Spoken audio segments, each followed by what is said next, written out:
ایک بلشت بھی حضور فرماتے جس نے کسی کی زمین غصب کی، قیامت کے دن 7 زمینوں کا طوق اس کے گلے میں ڈالا جائے گا۔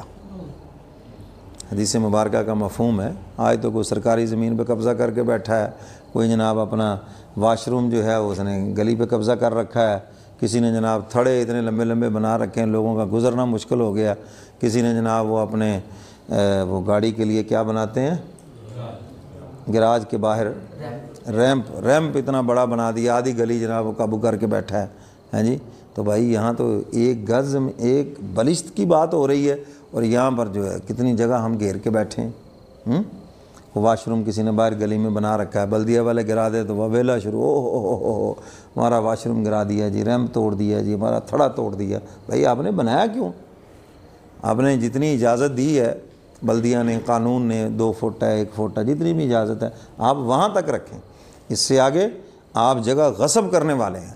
سمجھ گئے بات کہ نہیں؟ یہ نہیں ہے کہ ہم کریں تو جائز ہے، کوئی کرے تو جناب گناہ ہے، ہم کریں تو تب بھی جرم ہے، کوئی کرے تب بھی جرم ہے۔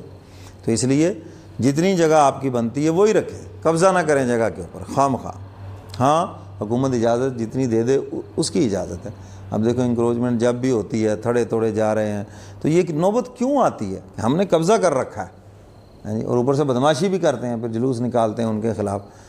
تو اس لیے کسی کی زمین غصب نہ کریں، ہاں جی۔ کوئی رشتہ داروں کی زمین غصب کر کے بیٹھا ہے، کوئی بھتیجے بھانجے غریب یتیم ہیں ان کی جائیداد غصب کر کے بیٹھا ہے، تو بھائی یہ بہت مشکل کام ہے، قیامت کے دن اس کا حساب بڑا مشکل ہے۔